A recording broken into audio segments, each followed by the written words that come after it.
Assalamualaikum warahmatullahi wabarakatuh.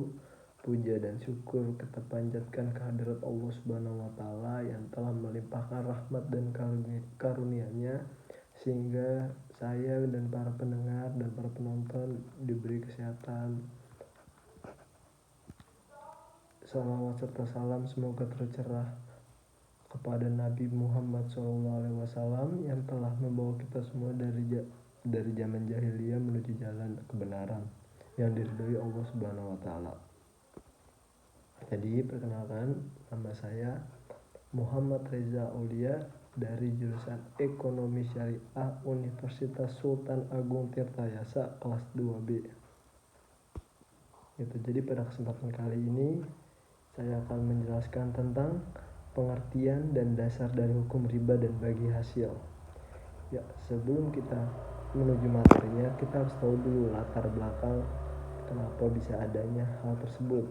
Pada dasarnya, kegiatan ekonomi sudah menjadi tabiat manusia untuk memenuhi kebutuhan hidup pribadi maupun keluarga. Dengan kegiatan ekonomi dan memperoleh rezeki yang di jalan yang benar, dan dengan rezeki itu dapat melangsungkan kehidupan secara layak. Contohnya makan, minum, tidur, dan menjalani kehidupan sehari-hari. Al-Quran adalah petunjuk bagi umat Islam untuk memenuhi kebutuhan hidupnya. Berdasarkan kebenaran absolut, sunnah Nabi Muhammad SAW berfungsi sebagai penjelasan kandungan Al-Quran dan hadis Nabi yang memotivasi manusia untuk bekerja, yang termasuk dalam kegiatan ekonomi dan mencela orang-orang pemalas.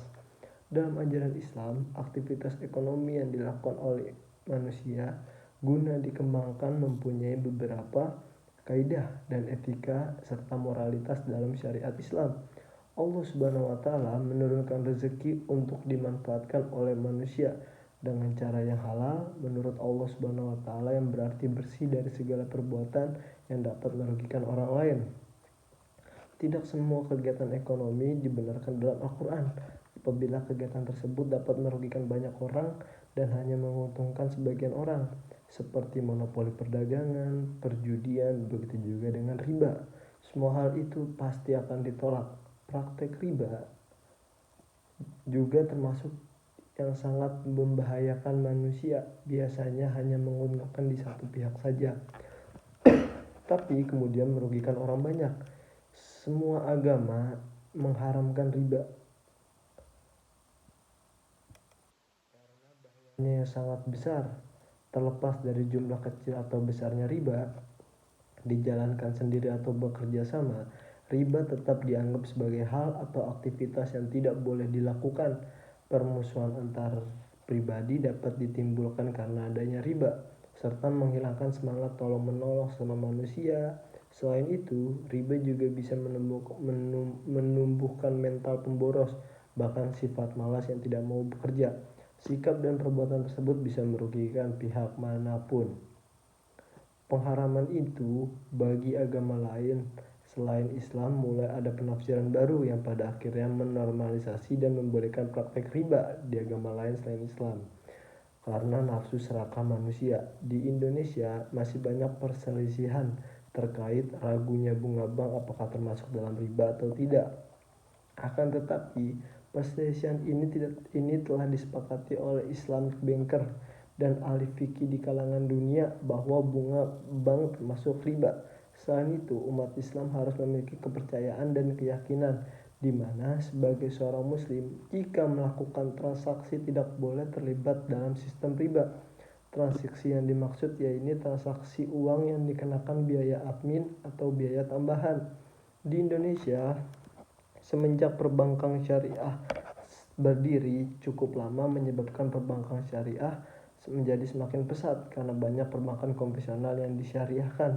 Dalam perkembangan ini membuat masyarakat semakin banyak yang ingin memilih produk perbankan syariah. Mayoritas penduduk Indonesia yang memeluk agama Islam, yang mengakibatkan lajunya perkembangan pola pikir masyarakat akan keinginan yang lebih mengutamakan memilih perbankan syariah. Namun masih ada sebagian masyarakat tersebut yang belum ada keinginan untuk lebih memahami tentang riba dan pengetahuan akan produk perbankan syariah. Berdasarkan pendahuluan di atas, kita bisa mendapatkan permasalahan masalah. Jadi kayak jelaskan pengertian dan dasar hukum riba, mengapa Islam mengharamkan riba, bagaimana pandangan para ulama tentang bunga. Itu. Jadi pengertian riba dulu ya. Jadi riba menurut etimologi berarti aziyadah atau tambahan. Sedangkan menurut terminologi, ulama fikih mendefinisikan sebagai berikut. Ada dua. Ulama Hanabilah, riba adalah pertambahan sesuatu yang dikhususkan. Itu menurut ulama Hanabilah. Sedangkan menurut ulama Hanafiyah, riba adalah tambahan pada harta pengganti dalam pertukaran harta dengan harta.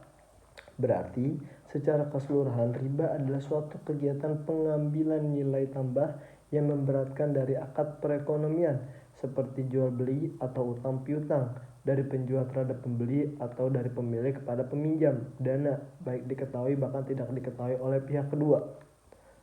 Gitu. Jadi dalam riba ini ada beberapa dasar hukum riba yang ada di Al-Quran. Jadi ada Al-Imran ayat 130 yang berbunyi artinya, hai orang-orang yang beriman, janganlah kamu memakan riba dengan berlipat ganda, dan bertakwakallah kamu kepada Allah Subhanahu wa taala supaya kamu mendapat keberuntungan.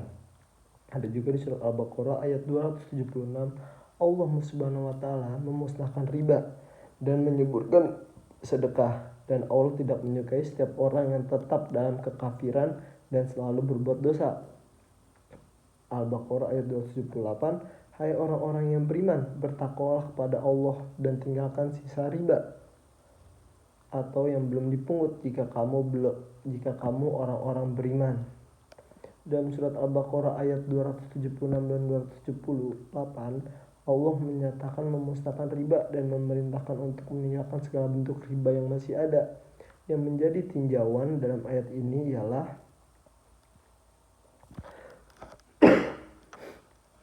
orang-orang riba itu mencari keuntungan dengan jelas riba dan pembangkang, sedangkan mencari keuntungan dengan jelas tidak mau membayar sedekah. Oleh karena itu Allah menyatakan riba itu menyebabkan kurangnya harta dan tidak berkembangnya harta, sedangkan sedekah sebaliknya. Gitu teman-teman.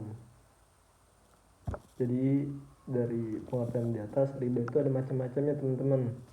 Jadi riba dibagi menjadi dua, riba piutang, yaitu riba piutang itu jadi dibagi dua lagi ya, ada riba qard dan riba jahiliyah.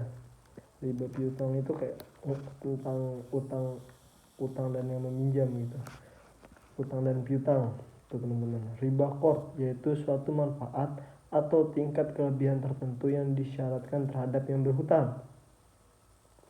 Nah, terus ada riba jahiliyah yaitu hutang yang dibayar lebih dari pokoknya karena sepeminjam tidak mampu bayar hutangnya pada waktu yang tepat gitu.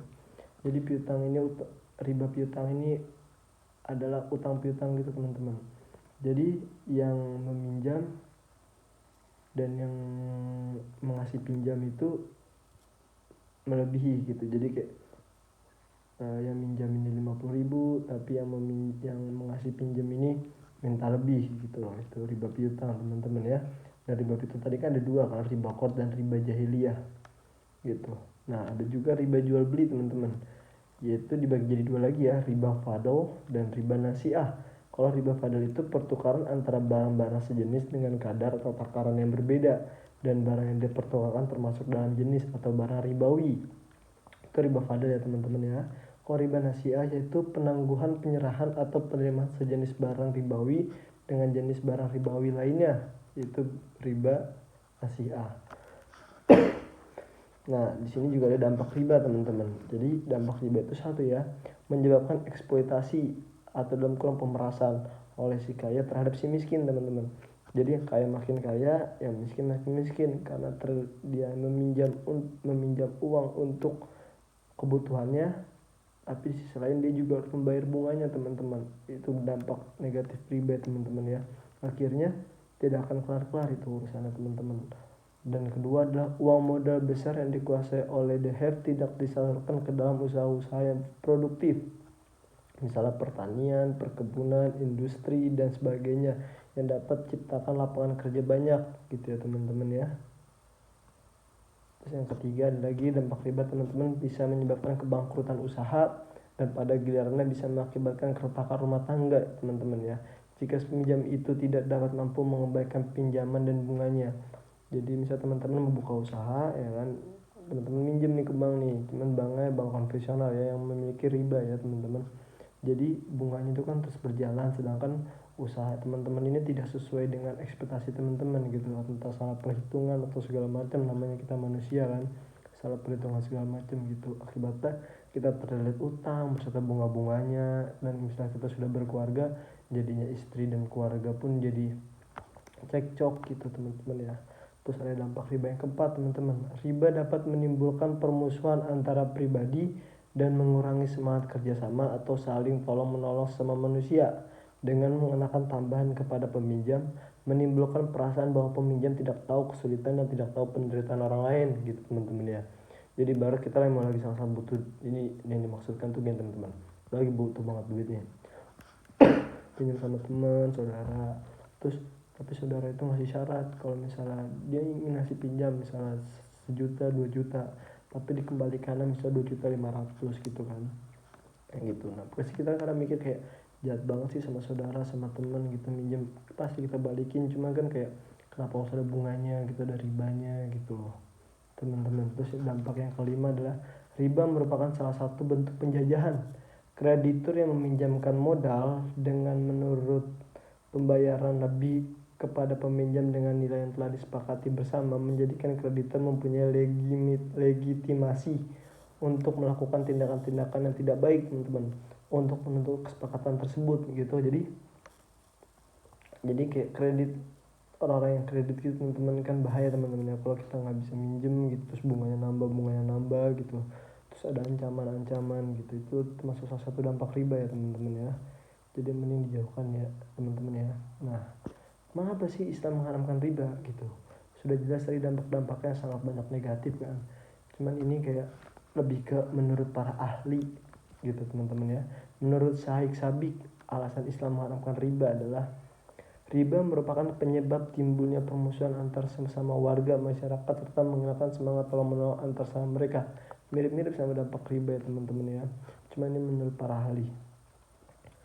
Riba cenderung melahirkan suatu kelas di masyarakat yang hidup mewah tanpa bekerja dan akumulasi kekayaan di tangan kelas itu tanpa mereka ikut berusaha.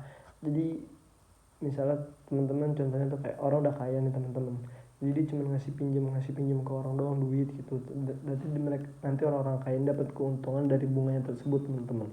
Jadi kan otomatis orang-orang kaya tersebut tidak harus bekerja, tidak harus mencari nafkah, tidak harus mencari rezeki karena menggunakan uang dari riba tersebut teman-teman, uang dari bunga-bunga tersebut buat kehidupan sehari-hari teman-teman gitu teman-teman. Jadi ya itulah riba teman-teman gitu. Riba adalah penyebab penjajahan teman-teman. Islam menghimbau agar manusia memberikan pinjaman kepada yang membutuhkan untuk mendapat pahala teman-teman.